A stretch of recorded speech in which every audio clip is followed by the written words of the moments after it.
All right. Good evening, graduate UNSY and research students.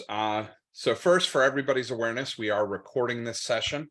A copy is going to be posted into the class for those who are unable to attend live, which I suspect is a good number of folks with the Thanksgiving holiday coming up. Next, for the format of tonight's meeting, I'm going to start by introducing our guest, who's going to describe his connection to unmanned system, specifically UAS related technology. Afterwards, I'm going to lead a series of introductory questions and then open up the floor to a class-wide Q&A. I do ask everybody that's listening in, mute your mics, save all questions to the end, and that you use the hand raise icon to indicate when you do have a question. I'm going to call on each of you in order. I also want to note that I'm capturing and sharing online links to important concepts, details, and tools that are brought up in our discussion tonight. I'll send those out in an email announcement, as well as posting into the instructor corner with the recording of this message. So with that, I am excited to welcome you to the 20th session of the UNSY SME Speaker Series, the second of this term. I'm Dr. Brent Terwilliger, the program coordinator for the Master of Science in Unmanned Systems degree at Embry-Riddle. And tonight we are joined by our guest subject matter expert, Scott Newbern. Scott has served as the Vice President and Chief Technology Officer of AeroVironment since December of 2018. This includes the leadership of their Pathfinder program, technical leadership program, which comprises technical fellows and select exceptional engineering talent. Scott previously founded the McCready Works Laboratory, a focal point for AeroVironment's continuous innovation, focusing on relentless problem solving and doing what has never been done before. Scott served as the VP of Small Unmanned Aircraft Systems beginning in 2012. He guided the strategic and tactical activities for the SUAS business area and has served in various UAS leadership positions at AeroVironment since joining the company in 1997. He's led advanced UAS development activities, including establishing high-volume SUAS manufacturing capability. And he is a member of the board of directors for the Association for Uncrewed Vehicle Systems International, or AUVSI. He's also a member of Business Executives for National Security, BENS, and a member of the advisory board for the Aviation Unmanned Vehicle Museum. He earned a Bachelor of Science degree in Aerospace Engineering from North Carolina State University and a Master of Science degree in Aerospace Engineering from North Carolina State University with a specialty in UAS aerodynamic modeling, control system design, and flight research. Scott also completed Stanford Executive Institute's program for high technology executives and Gap International's Executive Mastery. With that, I turn the stage over to Scott to tell us about AeroVironment as well as his experience and observations associated with this rapidly changing technology. All right, thanks, Brent. I will just jump right into it. And I think just one thing to add in the background, my background there is, aerospace engineering background, and it's 25 years, which I'll be talking about how our company is about 51 years old now, which just seems crazy to me that I've only been at AV half of our history, but I think as well, it's like literally it's my first real job out of graduate school. When I came to AV, and I did all sorts of things over the years, but I did have enough, I will say, enough experience. When I was in graduate school, I had a thesis program that was tied to the F-18EF Engineering Manufacturing Development Program, and it got delayed. And so I was a little delayed getting my master's done. And in the process, I did a whole bunch of consulting, everything from video games and neural networks and flight testing, subscale hypersonic vehicles and that kind of stuff. And it really grounded me in understanding where I wanted to go. And so I kind of, I had a feel for working with government programs and big companies and that kind of thing. And I honestly have no regrets being at AeroVironment after 25 years. So I'll jump into our briefing now. And just to check, you guys have the briefing full screen now. I hope, yeah, great. So what I'm going to do today is this is a little bit of a mix of kind of our AeroVironment corporate background. I grabbed some of our corporate overview charts, but also there's a briefing I've done since our 50th anniversary that kind of compares us to the startup community, and some people call us like a 50-year-old startup, that kind of thing, and talk a little bit about why, what at least I think are some of the reasons that we've been successful and the characteristics that have made us successful. So I'll jump right into it. First off, this is a video, so you don't have to listen to me talk through some of the history. Hopefully this will work over the virtual activity. If not, I can certainly talk through some of it, but this will cover a little bit of ground in a couple minutes.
Okay, and I do have a couple more videos in this, but I promise no more corny marketing music anyway.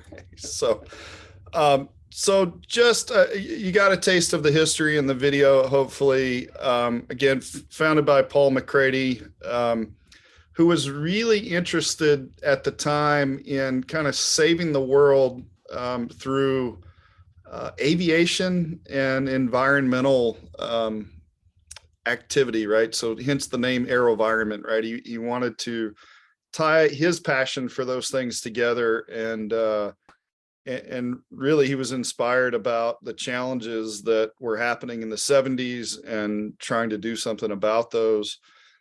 So in this history here, you see we have a number of vehicles in the Smithsonian collection. The little circles there denote that.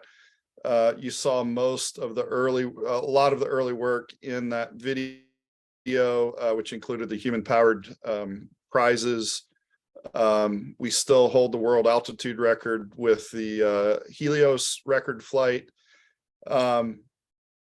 There's a number of things that are not in here because we sold off a portion of our company that was called Efficient Energy Systems. So a lot of the work that we did in battery charging and electric vehicles, we've kind of scrubbed, but we did a lot of work in that area in the early days, and I'll talk a bit about that a little bit. But I think the thing to take away from this is really that the orientation of the company is around these really efficient and optimized system design. And that's true today as it was when we got our founding. And, going back to basic principles was one of the fundamental things that Dr. McCrady used to reinforce in us. And we continue to do that and drive that forward today. As you can see in a lot of our products, it really takes an optimization. It's not easy to just sort of build subsystems and pull subsystems together and be able to pull off some of the things that we have created. So the way we're currently structured, some companies would call these business units or business areas. We happen to call them product lines. We're kind of divided up this way currently. So small UAS is still the predominant revenue generator for our business.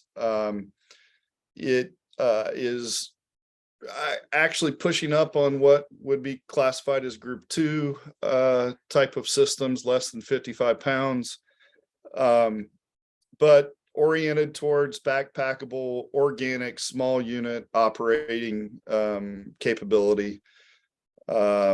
We were a pioneer in this going back into, the mid 80s actually, and kind of had the forethought that this could be a capability that could actually be brought to production and deployed. The next area is MUAS or medium UAS. This actually came about through an acquisition. As we have grown and we look to expand our capabilities, we wanted to stretch our legs. We could have done that organically, but we found an opportunity with what used to be called Arcturus UAS.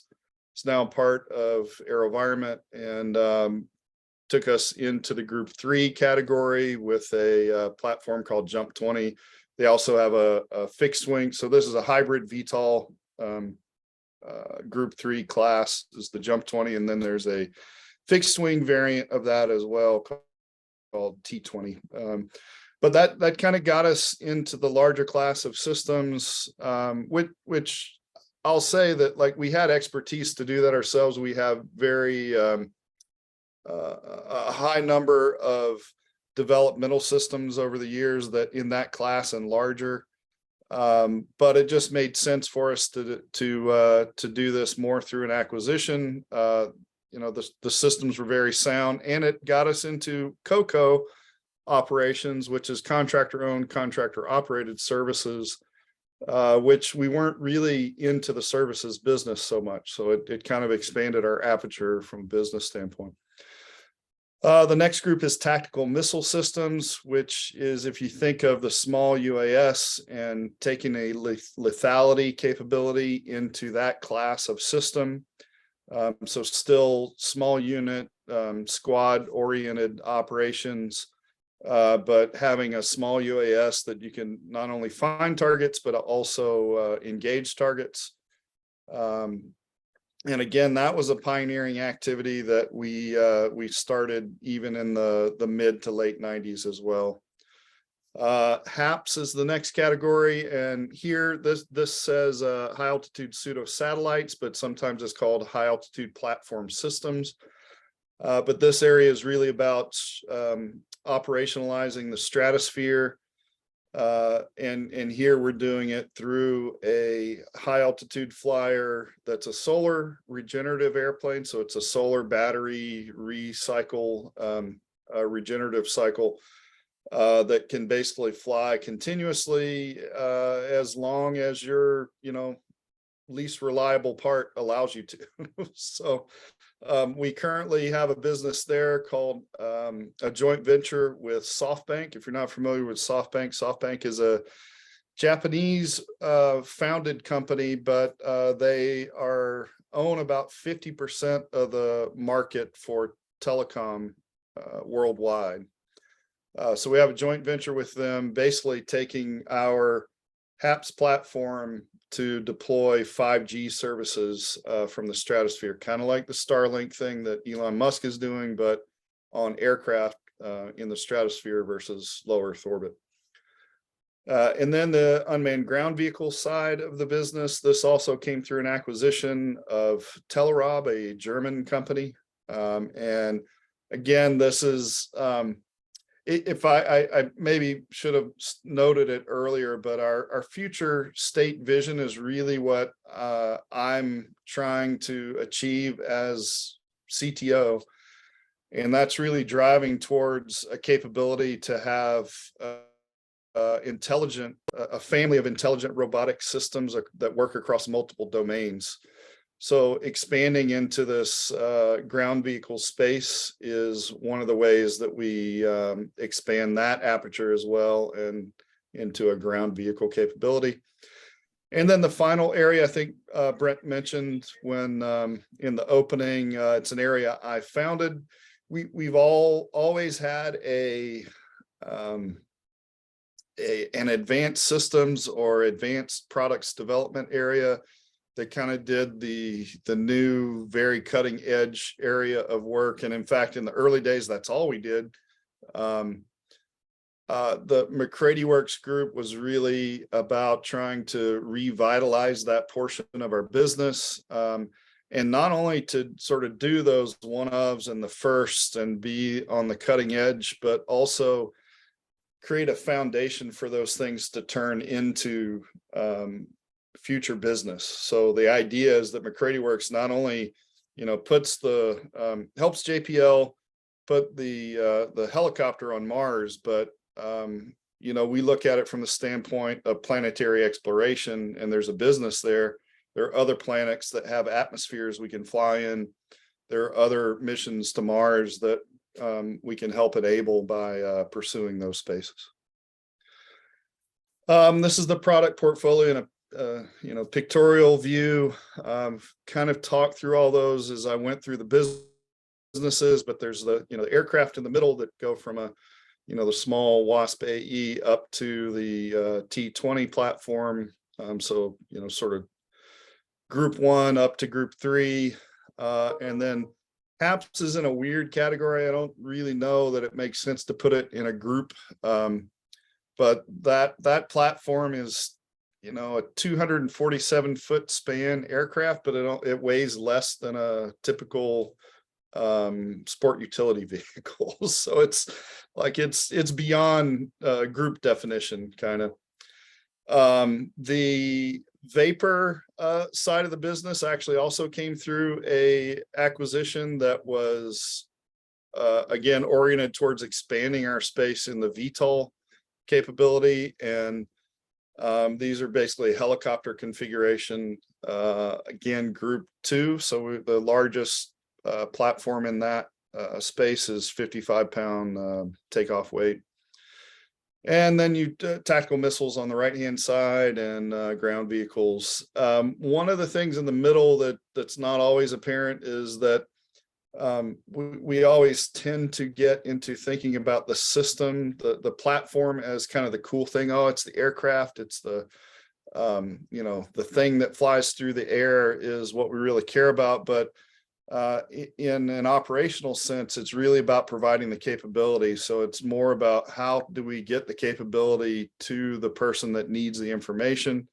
And so we have a family of user interface or ground control station that enables that, including a data link, as well as we move forward. We had to invent a data link called DDL, which is digital data link, really descriptive name there.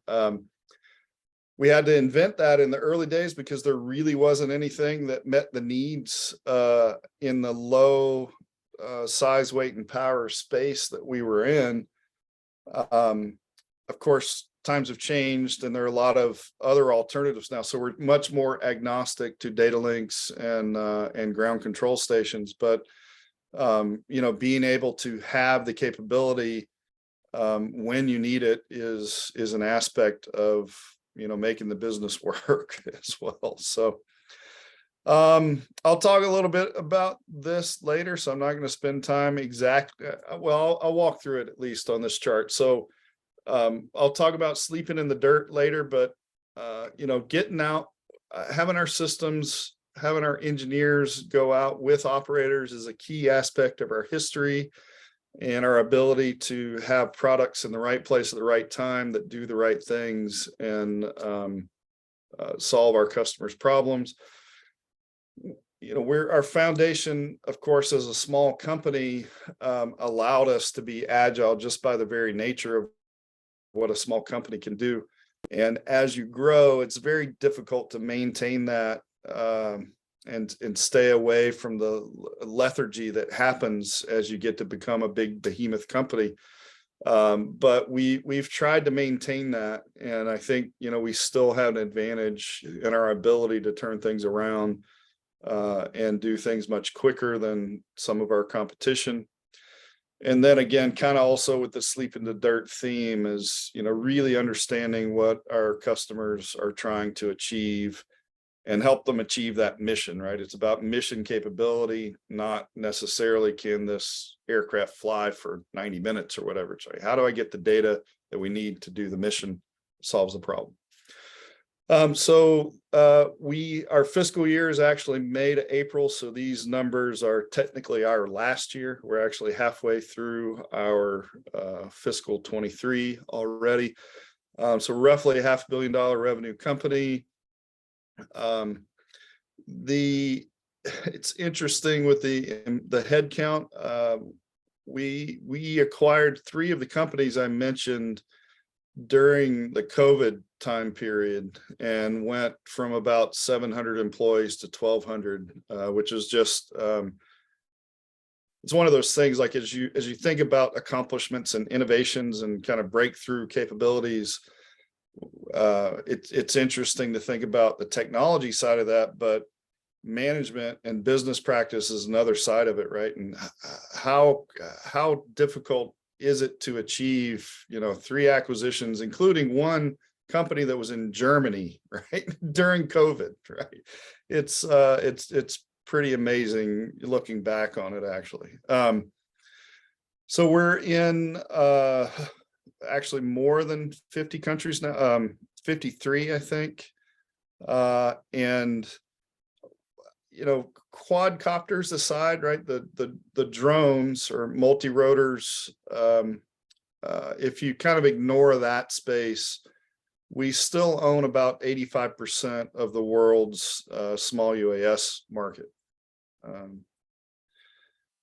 And part of that founding was in US programs of record. That, this is a little bit historical, as most of these programs don't operate the way that they did initially, but these were all competitive programs of record for the US military, and we won every single one of those competitively.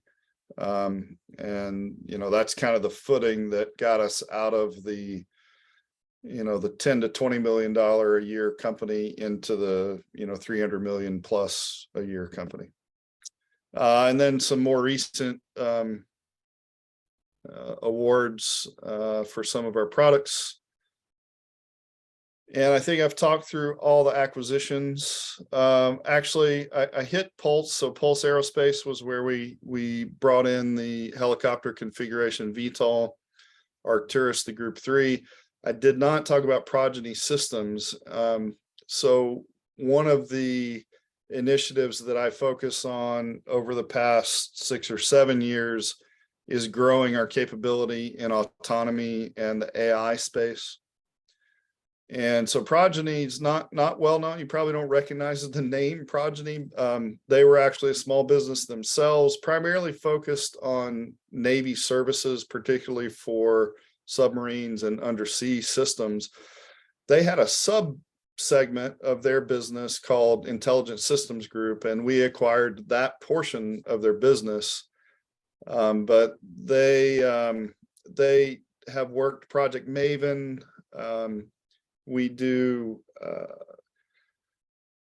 national geospatial analysis and that kind of thing. So basically deploying advanced autonomy, machine learning, and perception through that group. And so we brought them on and now have started integrating and deploying that throughout our systems as well. And let's see, we've kind of talked through most of our portfolio. I won't revisit that. I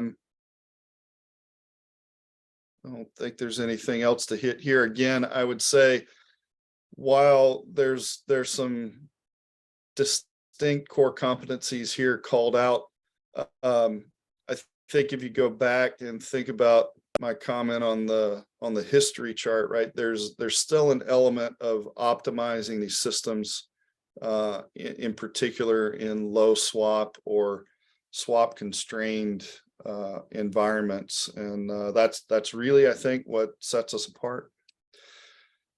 And then I will just note here that so the stratospheric capability, we've been working on that for some time. We actually did our first work in this space in the early 80s as part of a BMDO program.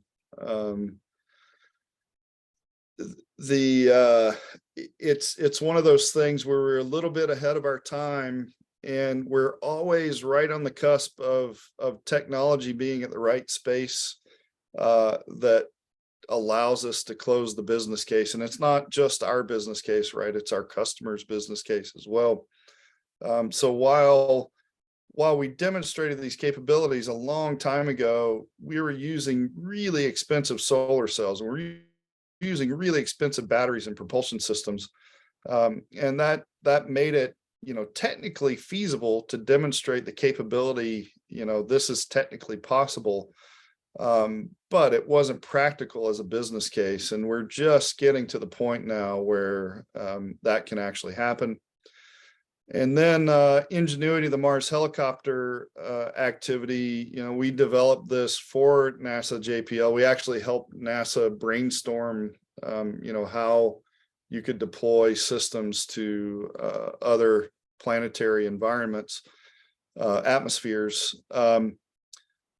But we've also sort of taken this beyond our expectations as well. I think, just to put it in perspective, our design was intended to last 5 flights. If we got 1 flight off, it would have been a success. The intent was to have a tech demonstration that here's a platform that could be of use in an atmosphere on another planet.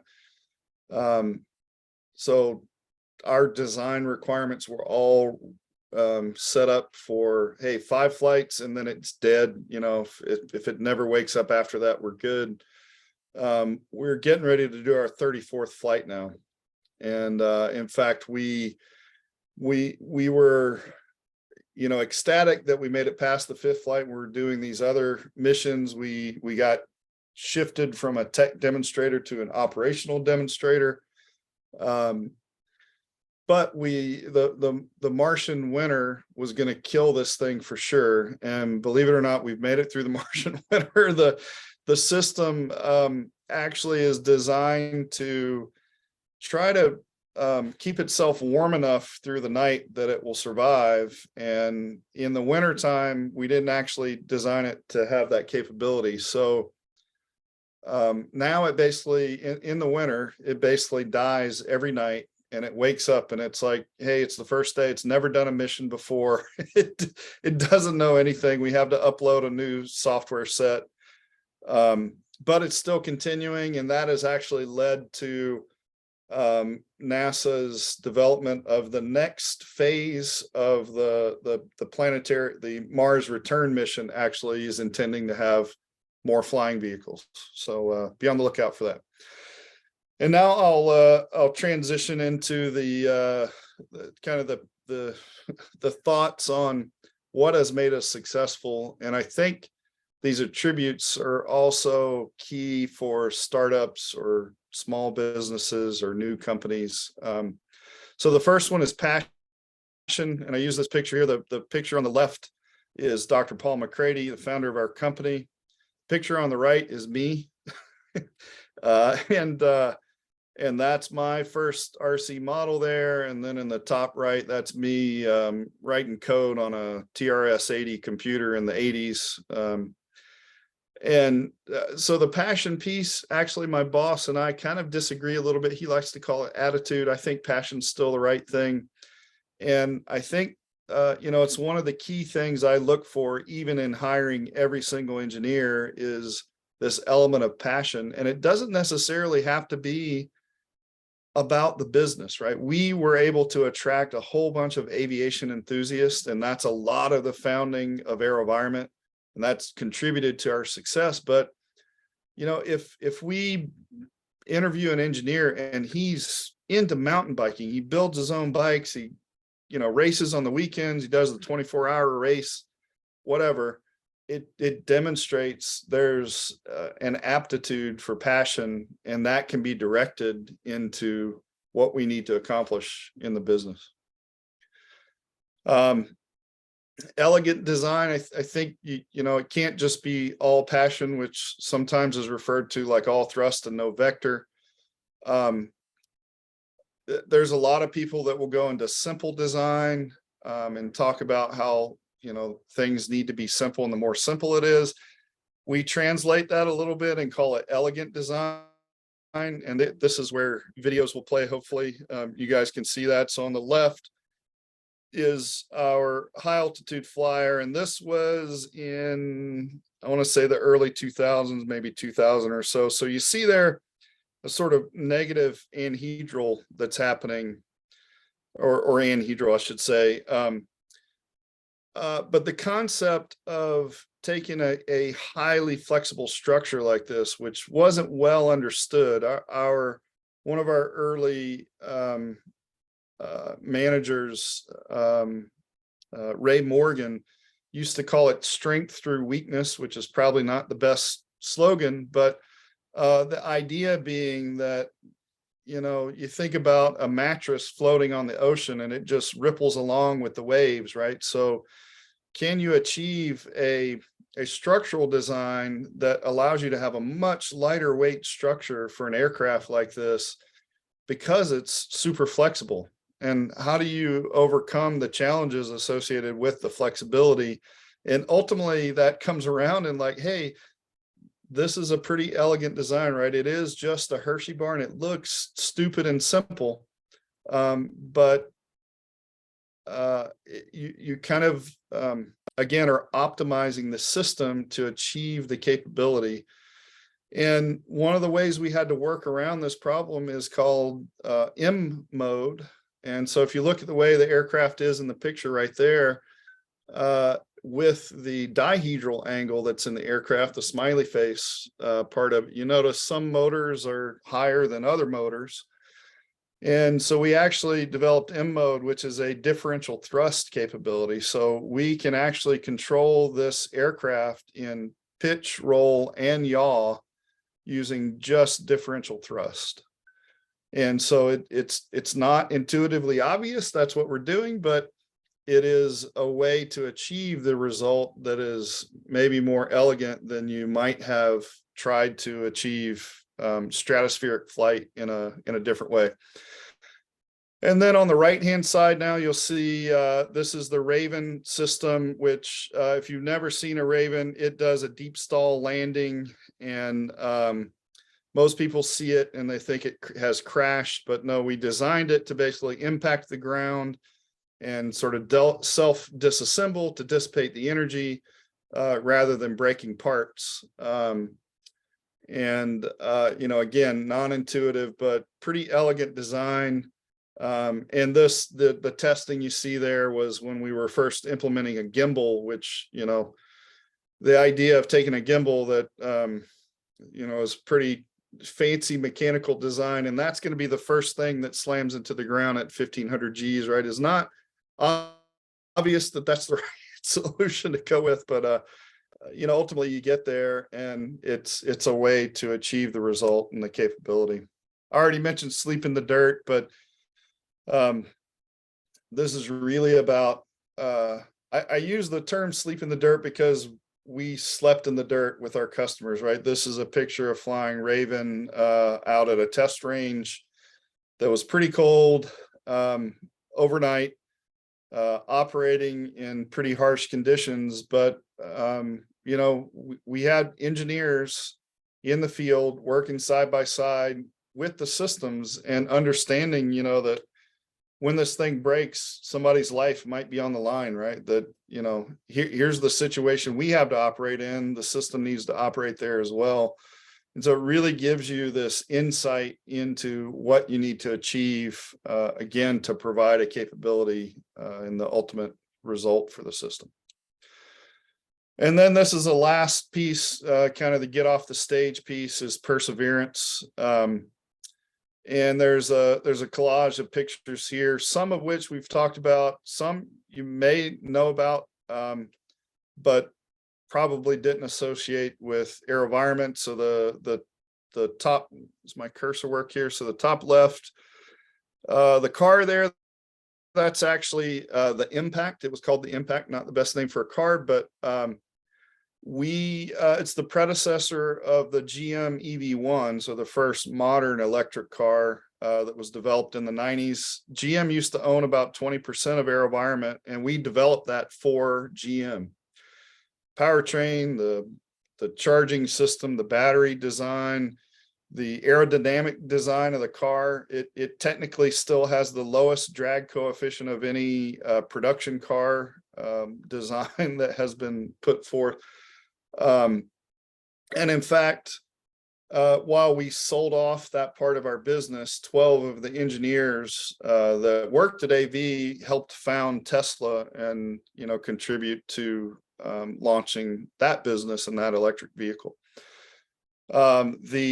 We did a lot of work over the years that was sort of for hire kind of work. So both the ceiling fan and this leaf blower, if you've ever seen the ceiling fans that look like propeller blades, that work started with Florida Department of Power and Water trying to develop a much more efficient and lower cost system that could be deployed. We worked with Hunter ceiling fans, and basically they own the rights to that. It's not our product, right? They hired us as a service to develop that for them, but we were the origination of that. Similar thing for this leaf blower. This was the first electric battery powered leaf blower that had power and low noise, power equivalent to a gasoline powered unit, low noise, and had the performance of the gasoline unit. And that turned into a reference design that was put out free to industry, basically to take whatever they chose to develop new leaf blowers. Other things, we had a joint venture with GT Bikes to do one of the first electric bikes. Almost anyone who's developing battery powered systems uses our battery cycling equipment to develop their systems. This underwater propulsion unit was done for hire. My point, though, is that while a lot of these things have had some success to one level or another, it takes time. And so we go back to this chart. We talked about the history here, and we have milestones here when things happen. But if we think about when those things started, so if we look at 1986, that was when we had the first proof of concept of this backpackable small UAS system. Yet it really didn't turn into significant business or, business that would be sustainable and supportable until 2005. Similar thing for Switchblade. There's actually a program called Gun Launched Observer that's even before this in 1999 that I worked on that, set the foundation and prove that this could happen, but really didn't turn into sustainable business for the company until 2012. So again, the point is just that, it's not only about the breakthrough in technology and proving that you can make this happen, but it's how do you enable this and deploy it. And I think that's it. I'll move to Q&A here, and I'll take I don't know if it makes sense to take this down or not, but I will. Over to you, Brett, I guess. Brent, sorry. Well, so I super appreciate the walk through AV's history, and I'll tell you, I got started academically in the UAS arena about 2001. I was working defense contracting on modeling and simulation technology, but I was working on my master's degree here at Embry-Riddle. and doing everything I could to focus on UAS. And Dragonite was such a huge player in a lot of what I was looking at. And I mean, that it radically changed the landscape. I mean, it was the first major SUAS project out there that had public information, so we could look at that and take inspiration on some of the projects and research we were putting together, and then moving into Raven and so on and so forth. So this has just been an outstanding peek at a lot of the history of that helped inspire me on my journey, but also is leading us into the very things that are inspiring the next generation, like the Mars helicopter. I mean, to me, that is amazing. That is showing that our technology advancement is getting to the point now where we can rethink how we are investigating phenomena that occurs exoplanetary, outside of Earth. So it's amazing. I've got a couple just real high level questions I want to hit you up with, and then I'll turn it over to the class, the folks we have on here.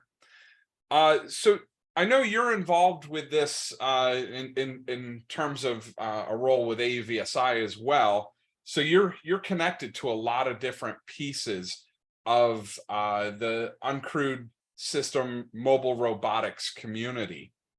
What specific tools or resources do you like to use to stay informed? And what are some of the challenges of just sifting through the mountain of available information that comes out?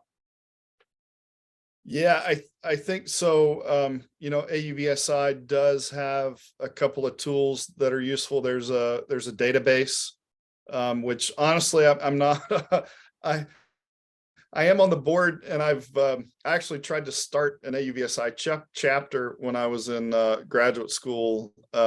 We didn't have quite enough people. They pushed us to another chapter, but I've sort of always been a member from the early days, and I do use their database. So there's an online database that AUVSI spends part of the money that when you become a member, they spend part of the money to continually update that database and make it useful as a reference tool. So that's one of the ways that you can gain information, get a little more insight than sort of just looking, Googling things and finding what's out there. The other thing, which I'm gonna mispronounce it, I think. I think it's called Avel. I should know better being on the board, but it's also a very awkward name. So there's a new tool that AUVSI put together that is, it's essentially a online learning management system. But as a member, there are a number of tools and training sessions that are just part of being a member. You get access to those. It also provides a tool for companies or secondary third party services to host training and learning through that system. And so that's one of the ways, one of the other ways. And then the other, which I think you and I talked a little bit about, is the AUVSI Expo. It's called Exponential.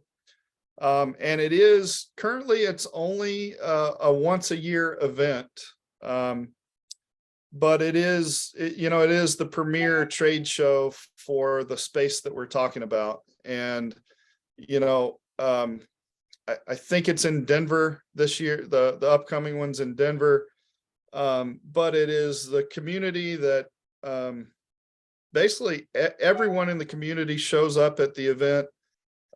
You can, walk the trade show floor and see firsthand a lot of the equipment, get hands-on, talk to company leaders.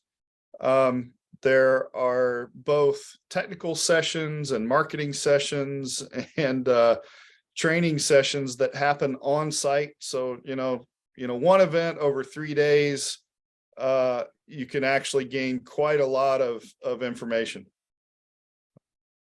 Outstanding. And yeah, everybody on this, Embry-Riddle is we're a university member, we're a group level member. So all students and faculty are members. So the database and the other tools that Scott mentioned, you have access to all of those. You just need to set up your account and connect yourself or link, via Embry-Riddle, and you have a wealth of information at your fingertips.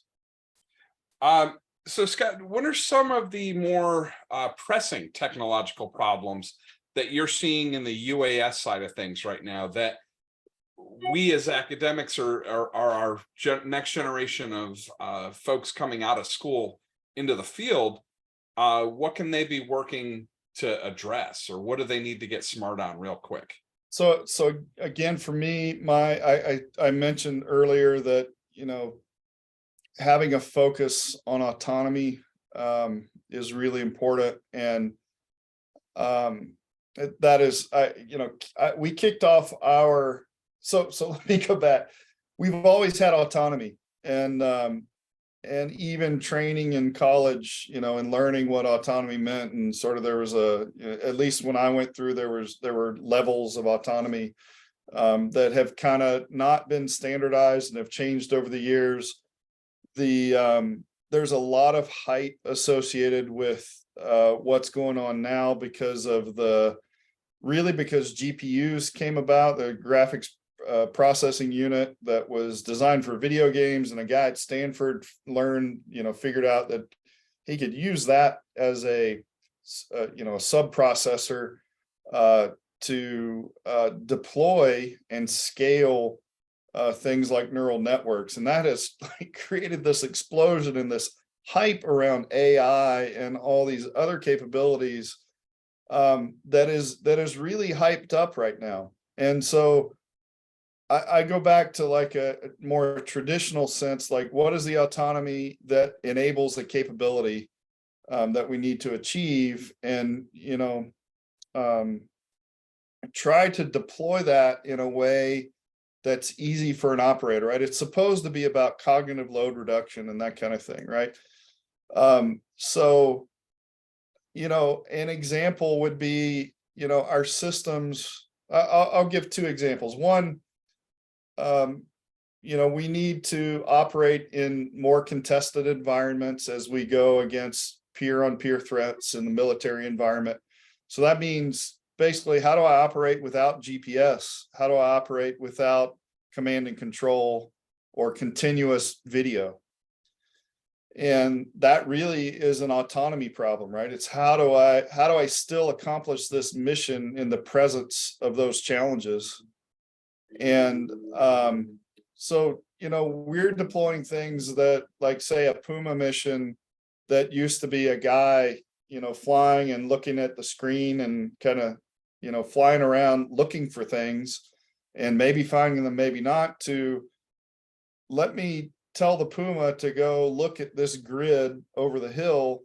And I don't want to talk to it, right? It just goes and does the mission, and it finds things that I care about, and it comes home and tells me, right? Goes, completes the mission, it gets back, and you have like a little playbook that says, here, I found this guy in a truck, found this guy hiding behind a tree, that kind of thing. So those capabilities are enabled by some of these technologies like the GPUs and things, the NVIDIA Jetsons and all those. There's still a big gap in the user interface side of that. Another example that I think puts this in perspective is a program we had with DARPA called Fast Lightweight Autonomy, which was really addressing those challenged environment spaces. But basically, we had to deploy a multi-rotor, a quadcopter with only a single camera, so monocular vision. And we had to give it a mission and have it accomplish that mission without GPS, without comms, and using the camera as its only perception device. So imagine you're in a forest and you tell the UAV, hey, there's a building over there, like 20 clicks away, find the red barrel and find out where the red barrel is and come back and let me know. And so we did this. We figured out how to do that. You know, the UAV could use the monocular vision and avoid hitting all the trees, getting out of the forest. And then it used relative navigation to say, oh, that's a road. Roads lead to buildings. And there's a cars parked next to, oh, I found a building. Here's a door that's open. I'll go in the door. There's a red barrel, you know, and it comes back. But all that being said, it's technically possible. How do I, as an operator, tell the robot, go find the red barrel, right? It's like the R2D2 mission, go find Princess Leia and don't get in trouble along the way, right? It's like, how do you convey those messages and have an architecture that can accept that kind of language into the system to go operate, right? I think, you know, there's a big gap there still. And, you know, technologies are coming along to address the contested environment problems, but and reduce cognitive load, right? But how do you interface with these things, right? That makes sense. Yeah, you know, putting it in terms that it can decompose and derive while keeping it still user intuitive and simple, because you know you don't want to sit there and have to say, okay, I got to give you 500. I mean, you see these systems that are like building blocks of autonomy, you know, that you can like structure a thing, but I don't have time to structure it. I just need to be able to say, go find the red barrel, right? Delegate authority, right? Yeah. Do this. Excellent. Well, I'm gonna open it up to the class. If any of you, you know, have any questions, this is a great time to delve in. So TJ asked, will AeroVironment branch into UMS, unmanned maritime systems, or underwater maritime? Yeah, so currently that is it's not for lack of trying, I gotta say. So we currently are kind of in that space, in that our Blackwing system, which is a derivative of Switchblade, actually deploys from undersea.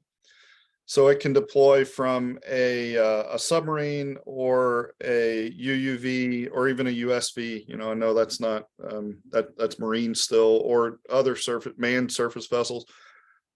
So we're kind of in that space, as well as sort of making maritime appropriate versions of our other products like Jump 20 and Puma, which is, you know, an all environment system to begin with.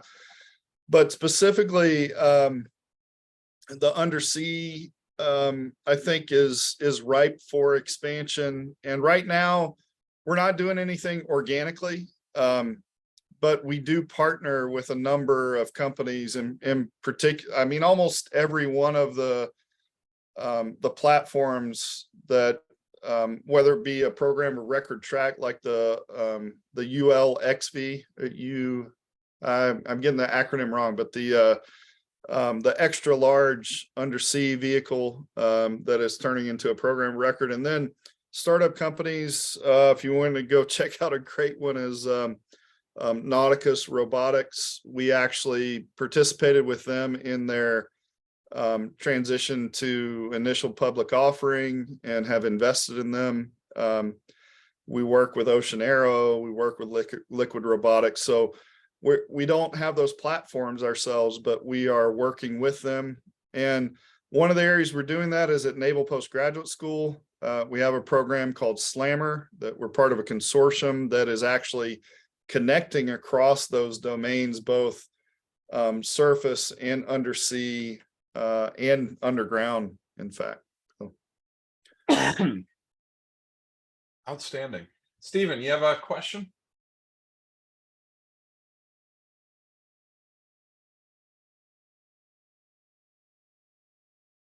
Stephen? Oh. He says, can I unmute? Sorry, I just didn't want to unmute without you give me the okay to go ahead. Oh yeah. First of all, thanks so much for being with us today. It's a great deal of information you provided us. I have three kind of super short points, two that are questions, one's a point.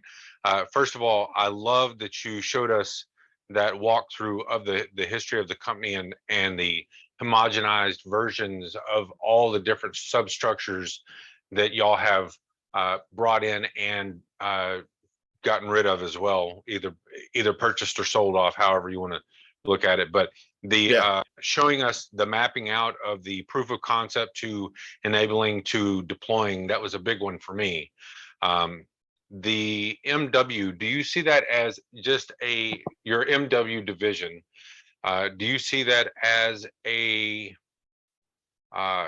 just a test and research bed, kind of like that is your laboratory, that is your, for lack of better terms, that's Batman's little secret place where he develops all his toys and technologies, and then he'll push out from there.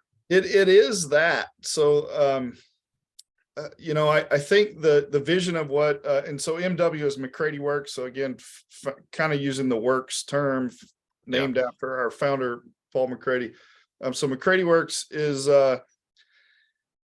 again, the charter has kind of changed since, my initial founding, and I don't really run it now. It's kind of handed off, although I still have some oversight. But yes, it is that completely, the testing grounds, like I think of it as risk taking, right? So it's an area where the company can take more risks than any of the other businesses. Right. Okay. And so that's really what it's about. Like if you think big picture, and we could jump into details, right, and talk about like, is it, do you only go after customer funded things, or do you focus on IRAD of what is that next thing that we should really be pushing? But really, it's about risk taking ultimately. That's what I was thinking, and that's what I was looking for. And then this last question, I know it's a very overarching, it might be a silly question because I'm making it so broad and kind of several thousand feet up. But what do you imagine the uncrewed systems and robotics ecosystem, what is your image or imagination of that ecosystem look like for the next 10 to 50 years? Wow, I'm not sure I can answer that. I think like it's interesting where I'm just gonna, it's kind of like one of those psychologist things. I'm just gonna go where my head first went, and it's probably not gonna answer it the way you were expecting, but it's similar to the concept of like, GPS denied or, contested environments, right? How do you operate in those environments? And it's like, get rid of the GPS, right? Not just figure out how to understand when you're being jammed, but be independent of it, right? And it goes along the lines of this, the concept of autonomy, and autonomy is really about the systems having independence to these other factors. So, how to operate without command and control, same thing, right? So ultimately what I see is like, how do I actually disrupt the uncrewed system space, right? And it may be not an uncrewed system that does that, right? It's like,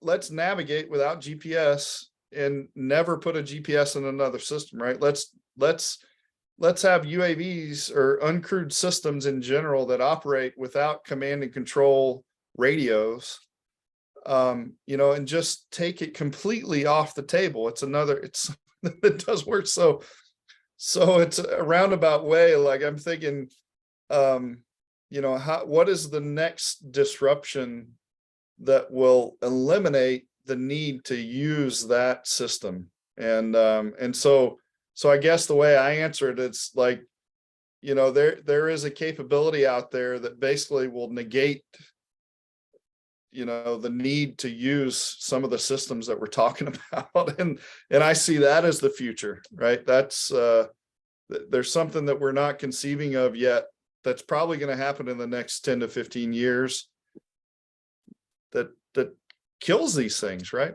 I mean, think about the ISR mission. Really what you want is a remote pair of binoculars, right? And then when you think about, oh, it's a remote pair of binoculars, but I don't want to have to spend the time. It's like, I just want the information, right? Did the guy turn left or right? And I just want to know that, right? So how can we get to that? And that might not include an uncrewed system to find that information. Thanks, Sarah. Again, I really appreciate you being with us today. That's Lawrence, it's been enjoyable. Lawrence, you have a question? Yes. Good evening. Thanks for being here. So at the beginning, you spoke about getting in the dirt and understanding the customer, and you also spoke about innovation. And when I think about innovation, I think lots of time, research and development, analysis before you actually get to system deployment. It looks like AeroVironment has been successful in kind of compressing that analysis to system deployment timeline. How has AeroVironment done that, kind of compressing that with analysis to actual system deployment in the hands of the user? Over. I don't know that I have a good answer there. I think it does, and maybe what you were thinking in the sleep in the dirt side of it. Honestly, it is. I feel like that is the key capability. Is the again, I use the term sleep in the dirt, which we did a lot of. It's not the best thing to say, but when I hold up an iPhone, Steve Jobs used to say, like, nobody ever asked for this, right? And there's an element of the customer or the user not really knowing what they need. And so our ability to interpret, when I say I need a flip phone, and we interpret that and say, no, you don't need a flip phone, and you do this. So it is that relationship with the customer and acting as a team towards a common goal, I think, is really how you short circuit all of that. And it's really a challenging thing, especially in the environment we're in, because a lot of and I'm speaking mainly from a defense community kind of thing. Commercial practice is a little bit different, but in the defense community, right, there's a overhang of requiring competition, right? And so how do you act as a team and be partners achieving a goal when you got to have competition? And I can't share things with you because I might be giving you an advantage I don't give somebody else. But so that's a challenging thing now. But ultimately, I think that's how you move faster. Is we have a lot of systems in Ukraine right now, and probably more than any other uncrewed system space. And it's an advantage, right? We talk weekly with operators in Ukraine and get feedback that allows us to update our systems, understand the problems they're challenged with, and address those. And in the end, it makes our overall product better so that we can serve all our customers better, right? So it's the close tie to customer. I don't know how else to explain it. That's it. No, thank you. That answered the question. It actually speaks to some of the things we're working on in the class. So thank you. TJ, you have a question? I do. First off, I want to say thanks for being here, Mr. Newbern. It's really amazing. When I was deployed twice in Iraq, we used the Raven several times to actually gather actual intelligence. So thank you for your product. It was really a lifesaver. Great. Second thing is I use AeroVironment a lot in my papers. So I'm a huge fan of the Switchblade 300, the 600. It's an amazing product, everything you do with it. I have a question though in relation to your company. So like I'm getting a degree in unmanned systems applications, but I'm doing a minor in engineering. Is there an opportunity for companies like your company for a place like me? So I should ask. Yeah, totally. and I would say maybe more so for a company like us versus others. Again, maybe just because of our heritage. Like I think, we have, I would say, relatively speaking, like I don't have any real data to go on, but I would say that we probably have more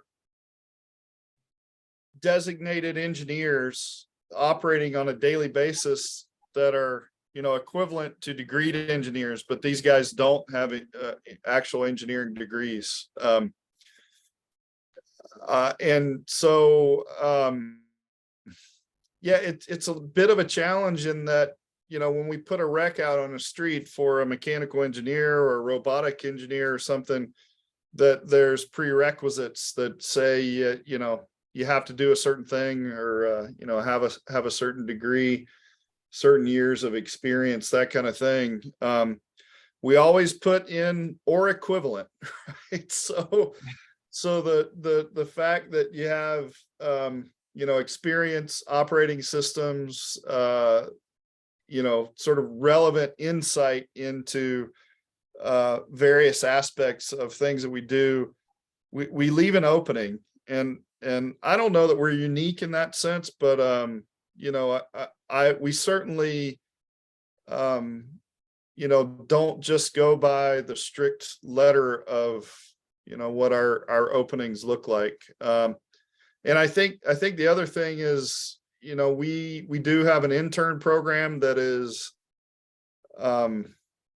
we draw a lot of our employees out of interns. And so it's a way that we can have that insight earlier on, and know, even if they're not like a degreed professional or that kind of thing, they could still work out. I think in your case, though, I don't know that there would be an issue, right? You're, I don't remember exactly what your the program you said was, but because we have a lot of operational activity, business development, and sort of applications engineering, it's very well aligned to the kind of work that you're setting yourself up for. And so we do have those types of positions sort of right out of the gates, I would say. Okay, cool. Thank you.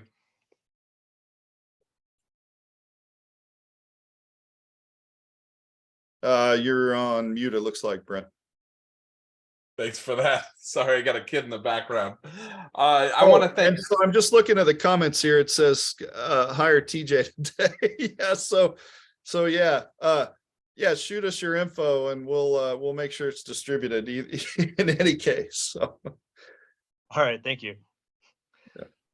So huge thank you to Scott for sharing your perspective and your thoughts regarding this exciting industry, and really, like I said, walking us through the history of where you guys have been involved in major critical milestones for the advance of this technology. It's been a really informative and enlightening session, and it helps us to better understand the future of the field. Just as a reminder, I'll be available to answer any questions anybody else might have regarding your classwork, but thank you again for joining us tonight. And I'm going to it's great. stop up. Glad I could do it.